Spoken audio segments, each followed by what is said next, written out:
Terima kasih. Assalamualaikum warahmatullahi wabarakatuh. Karena ini saya menganggap penting sekali, bapak-bapak hadirin semua yang saya hormati, mohon maaf saya tidak sebutkan satu persatu. Saya tadi karena judulnya adalah apa yang kita hadapi dan bagaimana solusinya ke depan, saya mencatat ada 10 masalah, ada 10 warisan yang kami akan terima dari rezim ini. Mau tidak mau itu harus kita terima. Ini jangan disamakan 10 firman Allah menghadapi Fir'aun.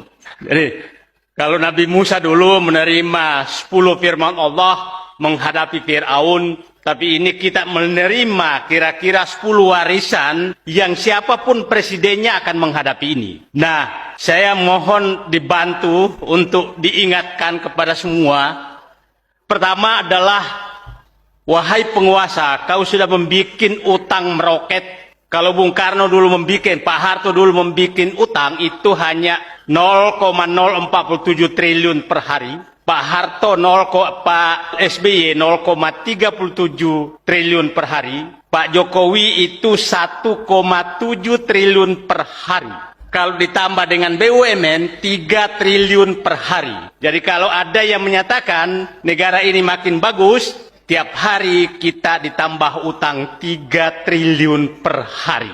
Itulah yang ditinggal, yang akan diterima oleh presiden siapapun nanti. Dan perkiraan saya, utang kita ditambah BUMN kira-kira akan sampai 2024, mungkin sekitar 16 sampai 17 ribu triliun. Itulah utang. Yang kedua adalah, rezim ini telah memindahkan kekuasaan dari rakyat kepada oligarki. Itu yang sangat prinsip. Rakyat tidak lagi bisa sebagai penguasa karena semua bisa dibayar dan dipecah belah.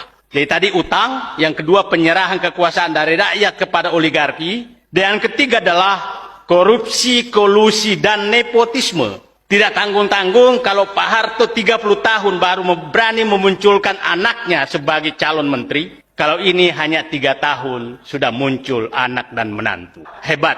Jadi memang kolusi, korupsi, dan nepotisme maju dengan pesat. Yang keempat adalah infrastruktur yang mangkrak dan tidak layak.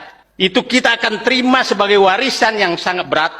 Tidak mangkrak dan tidak layak itu akan banyak sekali terjadi. Bandara, jalan tol, pelabuhan, dan lain-lain akan kita terima. Dan kita akan menyicil utang tersebut. Kita sudah merasakan dengan kereta api cepat, maka harga tiket kereta semua naik. Dan itu juga akan terjadi di tempat-tempat lain. Nanti akan naik semua karena beban utang yang sangat besar. Ya, beban daripada infrastruktur yang mangkrak itu. Karena setiap mangkrak maka dibebankan ke yang lain. Yang kelima adalah hancurnya kohesivitas sosial. Tadi yang dipecah belah selalu adalah umat Islam. Dan itu sedang dihancurkan. Siapapun yang tidak menjilat penguasa, maka dicap radikal, kadrun, teroris. Itulah cap yang diberikan kepada orang-orang bukan penjilat. Mungkin saja nanti yang rombongan tadi yang datang dari Sumatera, dari Jakarta ke sini, yang menemani Pak Gatot, ini istilah saya rombongan manusia-manusia bernyali. Datang ke Sumatera Barat, mungkin saja pulang bahwa inilah rombongan manusia kadrun. Itu pasti diberikan oleh mereka. Tapi nggak apa-apa, kita terima saja gelar-gelar itu. Tapi saya menyatakan, rombongan Pak Gatot yang dikomandani Pak Bahtiar Hamzah adalah rombongan manusia-manusia bernyali untuk ketemu orang-orang yang mendirikan NKRI ini di Sumatera Barat. Yang keenam adalah ketidakadilan. Ketidakadilan ini sangat nyata dihadapi oleh kami.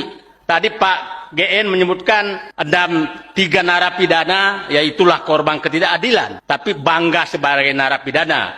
Saganda Nainggolan, Anton Permana, dan Jumhur Hidayat. Itu tegak menghadapi, dan itulah kita pahami betul hari dan jam yang sama mereka dicokot untuk dibawa masuk ke penjara.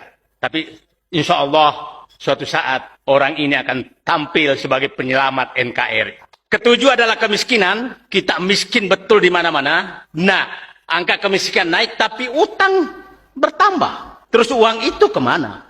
Kemana uang 7.700 triliun tambah BUMN sekarang sekitar 14 ribu triliun. Uang itu kemana? Masuk kantong kah? Nah, yang kesembilan adalah ketimpangan sosial. Yang tadi diceritakan sangat timpang sekarang. Orang kaya makin kaya, orang miskin makin miskin. Dan datanya tidak bisa dibantah. Saya pikir yang mengikuti Twitter saya pasti paham terus karena saya selalu keluar dengan angka-angka. Yang kesembilan adalah penjualan sumber daya alam. Maka saya katakan, negara ini hanya bisa diselamatkan kalau pergantian rezim dari mental kacung kepada orang-orang yang bernyali. Itu saya pikir yang kita harus tanamkan selain kebersamaan.